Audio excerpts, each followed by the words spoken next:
Hey, how you doing? In this video, we are going to cover the top scams here in Istanbul, my beautiful home where I've lived for the past 3 years. If you guys want to see a video about the pros and cons of my experience living here, that's a video I've already made. I'll put it at the top of the screen. But today we are covering the top scams here in Istanbul that you might run into as a visitor, from tourist traps to taxis to shopping, you name it. And then at the very end, I'll tell you about a particular scam that I think is one of the most nefarious I've ever seen. And I think it's particular to Istanbul, or at least to Turkey. Tell me if I'm wrong. And so right now I happen to be standing in the epicenter of the scam industry, arguably, here in Istanbul, Sultanahmet. You can see right behind me there is the Hagia Sophia.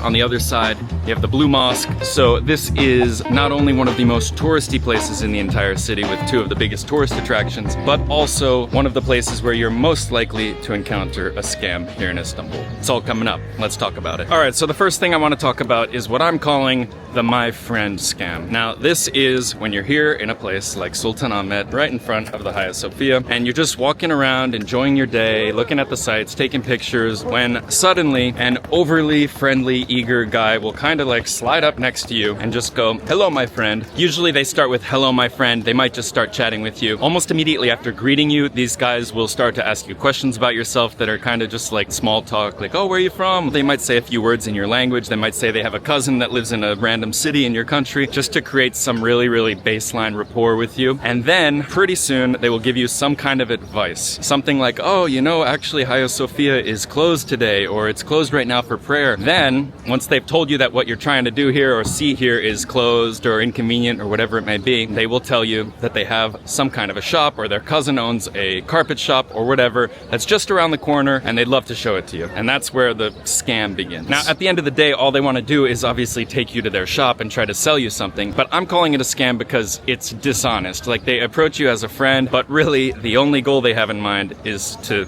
get money out of your wallet. My general rule of thumb when I'm traveling in places like this is, if someone walks right up to you and they say, "Hello, my friend," they're probably not your friend. Friendships happen organically. Just tell them no thanks, just keep walking. I was actually filming here when I was shooting my 24 hours in Istanbul video, which you can also check out at the top of the screen if you haven't seen it. And right when I was in the middle of talking, this exact situation happened to me, where a guy came up, he started chatting with me, "Oh, where are you from?" blah blah blah. And it wasn't until my girlfriend spoke fluent native Turkish that he realized, oh, I'm not getting anywhere with these people. Even though it's a mosque, we're still gonna charge.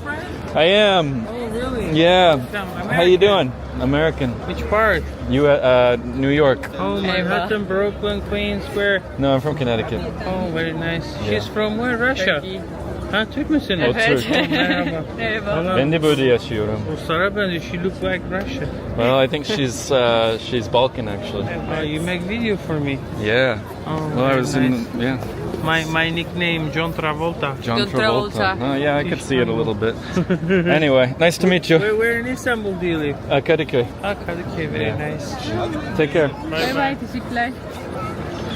Okay, so that is a great example of a person that you should pretty much look out for around here. Alrighty guys, now we have come a little bit up the road and I'm standing right outside the Grand Bazaar. That there's a mosque, but the Grand Bazaar is kind of behind it and it's enormous. So it's that whole area behind me. You've probably heard of the Grand Bazaar. It is one of the largest and oldest covered markets in the world. It's like the world's largest shopping mall. And it is full of basically every kind of product you can imagine, from traditional Turkish carpets to Turkish sweets, Turkish delight, antiques, and also tons and tons of clothes. Now, this is not really a scam per se, because it's not like you're being lied to or cheated or something like that, but the Grand Bazaar is famous for negotiating, and you do have the potential to get badly ripped off if you don't know what you're doing. My general rule of thumb is, if you want an item and you ask what the price is, let's say he says it's 1,000, whatever. I like to try to start at a quarter to around a third of the first price he says. So if he says 1,000, I'd probably go,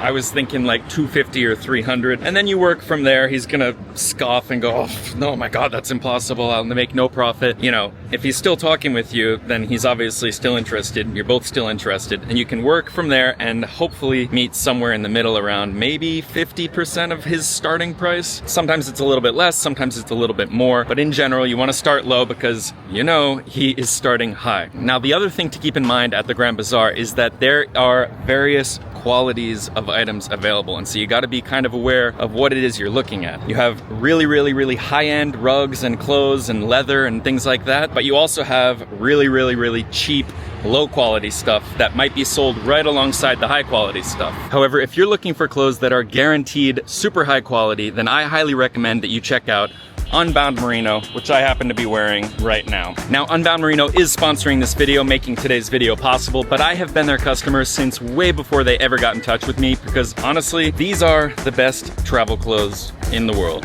Let me explain. See, Unbound Merino clothes go way beyond just being incredibly comfortable. That's a given. They're made of merino wool. It's super soft. It feels great. Incredible for a long flight or a long day. Whatever you're doing, you know you're going to be comfortable. But these clothes also have literal physical properties that make them the perfect travel clothes. Unbound Merino's clothes are odor resistant. That means that they really don't hold on to your BO after a long day. You're running around, touring, traveling, whatever. You know, maybe you stink a little bit in the armpits. These clothes will not hold on to that smell, which means you can wear them over and over again without having to wash after just one wear. So it's perfect for traveling because it allows you to pack lighter, maybe take it from a check-in to just an overhead bag. All of Unbound Merino's clothes are also moisture wicking. They are temperature regulating, which means they keep you warm in the cold and cool in the heat. And lastly, they're wrinkle resistant, which is just another thing that makes them great for travel. I can literally take this t-shirt, throw it in a ball in my suitcase, and then pull it out the next day and the wrinkles will just melt away. They have t-shirts, sweatshirts like you see me wearing, but also a whole line of other clothes, socks, underwear, pants, you name it, they've got it. If you'd like to pick up some Unbound Merino clothes for yourself, then click the link down in the description below. All new customers get 10% off their first order.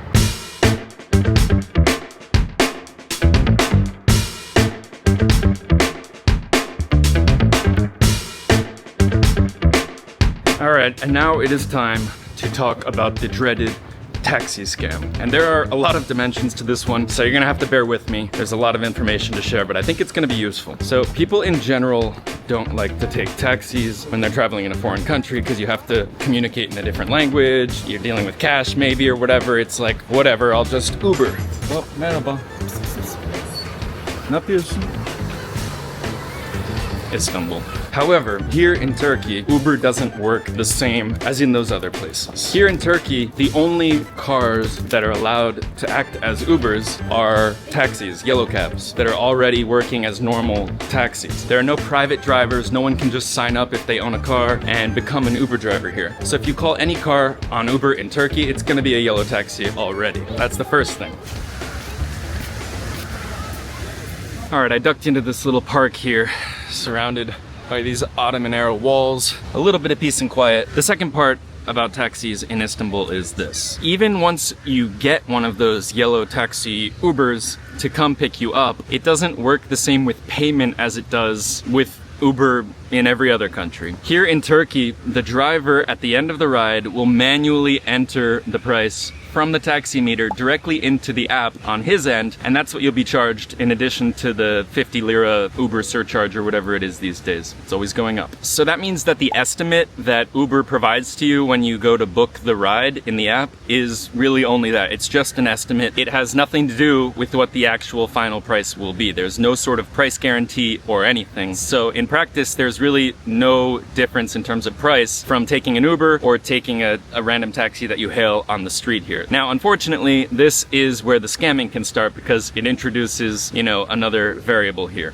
and that is the driver putting in the amount into his app. A couple things can happen. First, at the end of the ride, he'll just say, all right, you're here, here's your destination, bye-bye. And then as soon as you're gone, he'll just put whatever price he wants into his app. The second thing that can happen is he will put the correct price into the app from the meter, but he'll have taken you for a really long ride all around the city or whatever on a really indirect route just to drive that meter up. So even if he's putting the price from the meter into the app accurately, it might not really be like an honest price because he purposely drove the wrong way or the long way. So how to deal with these? Well, a few things. First, before you get out of the Uber, make sure you look at the meter. And if you see that you're overcharged in the app after your ride, you can file a dispute through the app with Uber. They're usually pretty good. Second thing you can do is not get out of the car until you see him put the meter price into his app and hit confirm. And the third thing you should do is monitor your ride on Google Maps or on the Uber app or whatever. And if you see him going really far off of that route, then he's probably taking you for a ride more than you've asked for. Or, you know, if you ever feel like there's something wrong, you can just pull over and get out. So that is something to be on the lookout for. You can use Uber, but it's going to be a yellow taxi. They're going to manually input the price at the end of the ride, and you need to keep your eye on that. By the way, speaking of Uber, one other issue with Uber in Turkey is that it's basically banned at all of the airports. And this is really confusing for tourists and foreigners that are arriving to Istanbul airport, for example, because all over the baggage claim area, there are Uber ads everywhere. The only problem is if you try to call an Uber to pick you up from the airport, it's totally banned. They'll still try to come, but they'll give you weird convoluted directions, meet them in some obscure place. And then when you do finally find him, he's going to be really panicked and rushing you to throw all your stuff in the car and get in, because he's going to get a ticket if they catch him doing Uber at the airport. To me, that's false advertising. I don't think you should advertise Uber at the airport if it's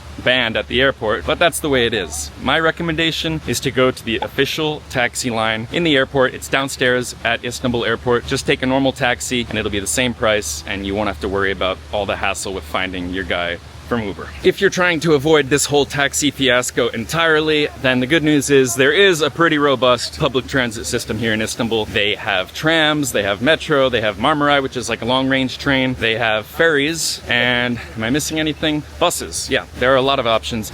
That's my taxi rant. Hope you enjoyed.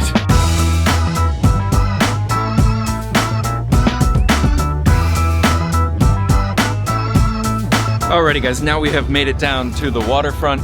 You can see Galata Tower across the way there. We're here on the Golden Horn. Now let's talk about the next scam on our list, which I am calling the bar tab scam. And this one is really the one that you really need to look out for, because it has the potential to be kind of dangerous. Here's how it works. You are walking along, usually you're a single male, someone like me right now, walking around alone here in a very touristy area. This is especially popular around Taksim Square and along Istiklal Caddesi. If you don't know what that is, you can check it out also in my 24 hours in Istanbul video. Now, it starts out very similar to the carpet scam over by Hagia Sophia, where you'll be standing around, walking around, looking like a tourist, and some person, usually a fellow single guy, will come up to you and be super friendly. Again, they're gonna come up, say, oh, where are you from? What are you doing, man? Oh, blah, blah, blah. They'll make some small talk, and then pretty soon, hey man, let's go get a drink. I know a cool bar around here. Let's have some beers. I'm happy to meet a foreigner. Stuff like that. So you'll go with this person. He'll bring you somewhere that he says is a good spot. And when you get there, you'll usually go downstairs into kind of an underground bar. That's important, and I'll tell you why. When you get there, you will meet some pretty girls waiting there who are super eager to meet you and seem super interested in you. They're just all over you. If it seems too good to be true,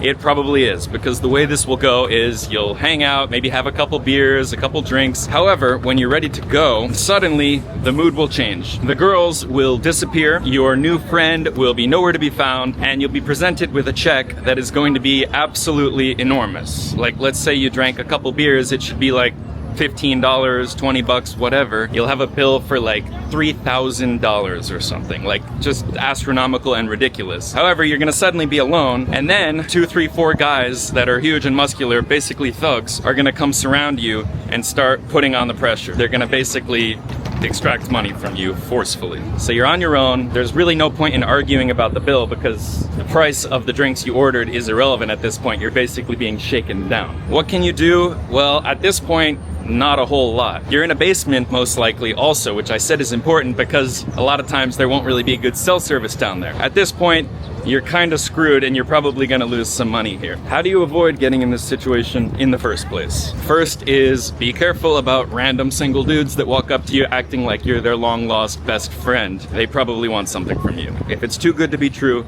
it probably is. You're in a foreign country, it is fun to meet local people, and hanging out with the locals and having drinks and doing that whole thing is part of the fun of travel. So I don't want to say you should never hang out with any local people. If you want to go hang out with the guy and he approached you and you're thinking maybe this is the scam that I'm talking about right now, here's a way to check. If he suggests taking you to a bar that he knows, you can just try to pick another one. You can see one on the street, say, oh, how about this one? This one looks fine. You can say, I know one next to my hotel. We should try that one. And if he's a normal, friendly local who's actually just there to be your friend and get a drink, he'll go, okay, sure, yeah, this one looks fine. Let's do it. If it is the scam that we're talking about, then he'll say, no, put all the pressure on, go, no, I know the best place, man. They have really good drinks. There's girls there, blah, blah, blah. Because he's working with that place and that's all part of the scam, obviously. So he has to take you to that one. So if you're with somebody and they are really, really pressuring you to go to one bar in particular, it's time to cut it off and head separate ways. They are not there to be your friend.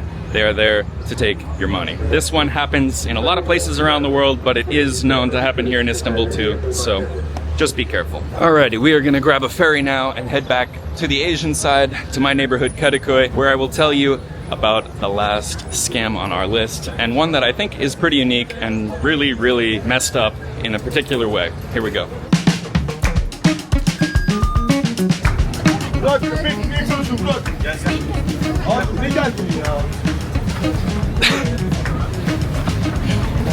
The dog didn't pay his fare.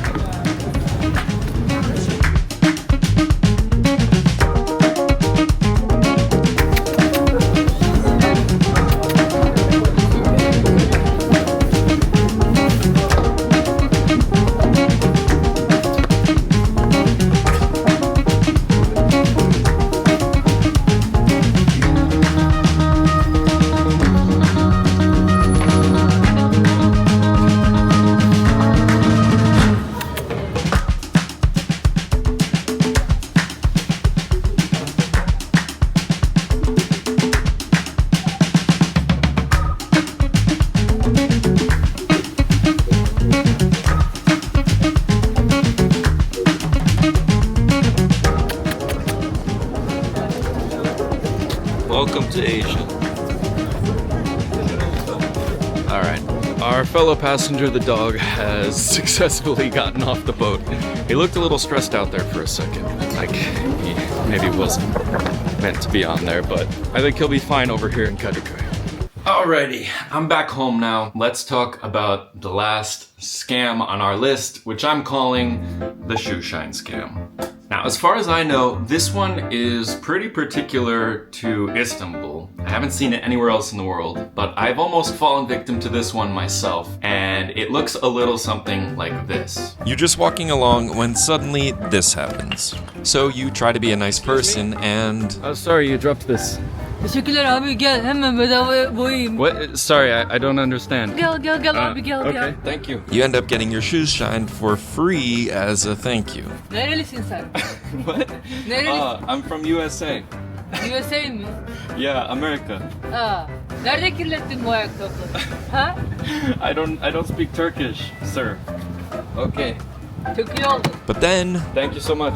Abi iyi parlattım değil mi abi? At abine bir şeyler. Huh? At abine bir şeyler. I don't Ayakkabılar çok iyi oldu. Para diyorum, bir şeyler Wait, ver I don't bana. speak Turkish. Give me What? money. Give me money. I thought it was free. İyi parlattım, ayakkabılar tertemiz oldu, 500 lira. Okay. Here, take it. Ayakkabılarına bak, tertemiz oldu. Yeah, so this is a classic one here in Istanbul. You're walking along just minding your own business. The shoeshine guy drops his brush loudly right as he passes you. You pick it up to be a nice person, hand it back to him. You think you're getting a free shoeshine as a gift, and suddenly at the end, he's demanding money. So what's the best way to avoid this one? Well, if you're walking by a shoeshine and he just happens to drop his brush right next to you, just ignore it and keep walking. And if you turn back in a few seconds, you'll probably see him turning around and picking it up himself to go on and search for his next victim. If that happens right next to you, it's not a coincidence. It's this scam. This one is a pretty small-time scam, but I do think it's one of the most messed up that you'll see here just in principle, because the whole thing depends on you doing the right thing, going out of your way to help someone, and then they flip it right around and end up trying to take your money. And so that is it for our list of Istanbul scams. There are others out there, so if I missed any big ones, please let me know down in the comments below. Hope this is helpful to anyone who's planning a trip to Istanbul. Other than that, thank you so much for watching, and I'll catch you in the next one. Bye-bye.